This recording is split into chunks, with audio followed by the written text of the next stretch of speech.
une femme a eu le cœur brisé, après que son fils l'a exclue de la fête de son 16e anniversaire. En effet, le jeune homme avait pris cette décision parce que sa mère ne lui avait pas donné le cadeau qu'il voulait. Suite à cela, le grand-père de l'adolescent a décidé de lui donner une leçon, qui a complètement changé sa vision de la vie. Michael était le fils unique de sa mère, Hélène. Elle l'a élevé seul depuis la mort de son mari. En effet, le jeune garçon s'était retrouvé orphelin de père, à l'âge de 3 ans. Bien qu'il vivait dans un quartier relativement aisé, Hélène était loin d'être riche. Elle changeait souvent d'emploi et dépensait la grande partie de son argent pour acheter des choses à Michael et remplir leur frigo.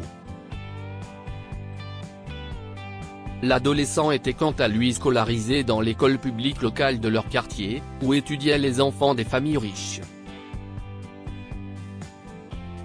À cette époque, la pire crainte de Michael était d'être considéré comme un intrus par ses camarades. Alors, au lieu de dire la vérité sur son éducation modeste, il se vantait sur le fait que son père était photographe en Afrique et que sa mère était designer. La vérité, c'est qu'Hélène travaillait comme femme de ménage dans un bar. Michael avait honte de cette situation, car il ne voyait pas cela comme un travail dont il pouvait être fier. La veille de son 16e anniversaire, Hélène lui a demandé avec enthousiasme s'il voulait quelque chose en particulier comme cadeau. Tous mes amis à l'école ont des motos. Je veux aussi en avoir une, a-t-il rapidement dit. Hélène a soupiré. Elle savait qu'elle ne pourrait pas lui offrir une moto, car elle avait du mal à s'en sortir. À la place, elle décida de lui acheter un mug avec son portrait sur une moto. C'est tout ce qu'elle pouvait se permettre. Le lendemain, Hélène entra avec enthousiasme dans la chambre de son fils, pour lui donner son cadeau. Mais Michael a fait la grimace à la vue de la petite boîte. Qu'est-ce que c'est ? Une moto ne peut évidemment pas rentrer dedans, a-t-il froidement dit en dénouant le ruban. Il a ouvert la boîte et l'a jetée sur le lit dès qu'il a vu la tasse à l'intérieur. Je suis désolé, Michael. Je n'ai pas assez d'argent pour t'acheter une moto en ce moment. Mais regarde ce magnifique mug. C'est toi en train de conduire une moto. J'ai pensé qu'elle pourrait te servir d'inspiration en attendant la tienne, a-t-elle dit en ramassant la tasse sur le lit et en la tendant à son fils. Hélène a pris Michael dans ses bras et a essayé d'embrasser sa joue. « Joyeux anniversaire, mon petit », lui a-t-elle dit. Mais il a repoussé et sorti en trombe de sa chambre. C'est le pire anniversaire de tous les temps. Ne t'attends pas à ce que je sois à la maison aujourd'hui.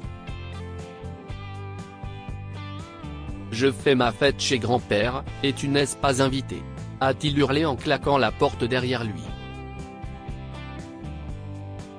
Au départ, Michael voulait inviter ses amis chez lui, mais comme il était en colère contre sa mère, il s'est rendu à vélo chez son grand-père qui vivait à proximité et avait été photographe dans le passé. Joyeux anniversaire, Michael, a dit grand-père Graham pour le saluer. Pourquoi cette mine sur ton visage ? A-t-il ajouté après avoir vu le garçon bouleversé. Je me suis disputé avec maman. Elle m'avait demandé ce que je voulais pour mon anniversaire, et ne m'a finalement pas pris ce que j'avais demandé. Elle m'a pris un mug. Qu'est-ce ce qu'un garçon de 16 ans va faire avec un mug ? Alors je l'ai désinvité à ma fête et je suis venu ici, s'est-il plaint. Son grand-père était calme et l'a laissé terminer. Il se sentait mal que ce soit ainsi que Michael voit sa mère, qu'il aimait et s'était occupé de lui toutes ces années. Tu peux inviter tes amis ici. Nous pouvons commander de la nourriture pour vous tous, a-t-il dit. Lorsque les amis de Michael ont commencé à arriver, ils ont été émerveillés par les murs tapissés de magnifiques photographies du monde entier. La photographie, si est vraiment dans ta famille, a dit l'un de ses amis, se souvenant que Michael avait dit que son père était photographe en Afrique. Il hocha nerveusement la tête et leur fit signe de se diriger vers le jardin, où son grand-père avait installé une table extérieure pour les invités. Une fois qu'ils furent installés, Graham a demandé à tout le monde de manger le repas avec appétit. Tout le monde est là ? J'espère que vous appréciez la fête. J'ai un petit cadeau à offrir à mon fils Michael, pendant que vous profitez de vos plats. J'espère qu'il vous plaira, a-t-il dit, en allumant le projecteur. Les yeux de Michael et de ses amis se sont rivés sur l'écran du projecteur, où des photos du garçon grandissant ont commencé à défiler. Après avoir montré des photos de Michael bébé seul, c'était au tour des photos du jeune garçon avec sa mère. Graham avait fait des sous-titres sur chaque diapositive, montrant ce qui se passait sur chaque photo, maman lisant un livre à Michael, maman tenant Michael en pleurs dans ses bras à l'hôpital, maman réconfortant Michael après un mauvais match de football, etc. Michael n'a pas pu retenir ses larmes. Il a couru vers son grand-père et l'a serré dans ses bras. Une fois qu'il l'a fait, Graham a dit, Michael a hoché la tête. Je sais, grand-père. Je suis désolé de l'avoir oublié. J'étais trop aveuglé par ce que les autres avaient, et j'ai oublié ce que j'ai toujours eu. J'ai avec moi une maman aimante qui essuyait mes larmes quand je pleurais, prenait soin de moi tous les jours et me réconfortait chaque fois que j'étais malade ou bouleversé, a-t-il dit. Graham a hoché la tête et a tapé dans le dos de Michael. Tu sais ce qu'il te reste à faire maintenant, garçon. Ne t'inquiète pas, je te couvre. Michael s'est tourné vers ses amis et leur a dit qu'il revenait tout de suite. Graham a allumé un film pour les amis de Michael sur son projecteur pendant que le jeune homme courait chez lui pour trouver sa mère.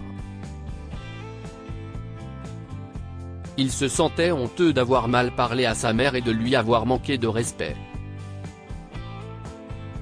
Le fait de la trouver seule sur le comptoir de la cuisine en train de boire une tasse de thé lui a davantage brisé le cœur. En effet, il savait qu'elle avait été bouleversée par sa faute. Je suis tellement désolé, maman. Je n'aurais pas dû te laisser tomber aujourd'hui, a-t-il commencé. D'autres enfants peuvent avoir beaucoup de cadeaux, mais je suis très heureux d'avoir une maman présente qui m'a toujours soutenu et couvert de soins, d'amour et de bisous. Hélène n'a pas pu s'empêcher de pleurer. Elle a pris son fils dans ses bras et ils ont pleuré ensemble. Je suis désolé de ne pas pouvoir te donner une vie de luxe, mon fils, mais maman fait de son mieux. J'espère que tu le sais, a-t-elle dit. Que pouvons-nous apprendre de cette histoire? Quiconque place l'argent au-dessus de l'amour mènera toujours une vie misérable. Quiconque place l'amour au-dessus de l'argent sera toujours prospère. Ceux qui privilégient l'argent à l'amour chercheront toujours à en avoir plus, vivant ainsi une vie médiocre. En revanche, ceux qui font passer l'amour avant l'argent mènent une vie satisfaisante qui leur permet d'être heureux avec ce qu'ils ont. L'amour d'une mère n'a pas de prix. Michael a eu la chance d'avoir une mère qu'il aimait profondément, même s'il n'avait pas beaucoup d'argent. L'amour d'Hélène était un cadeau inestimable que Michael a fini par apprendre à chérir. Lire aussi, un fils se moque de sa pauvre mère tous les jours et trouve un mot après que les secours l'ont emmené. Abonnez-vous à Mon Mama sur Google News. Cette histoire est inspirée par l'histoire d'un de nos lecteurs et écrite par un rédacteur professionnel. Toute ressemblance avec de véritables noms ou lieux est une pure coïncidence. Toutes les images sont utilisées uniquement à des fins d'illustration. Partagez votre histoire avec nous. Elle changera peut-être la vie de quelqu'un. Si vous souhaitez partager votre histoire, envoyez-nous un mail à info@amomama.com.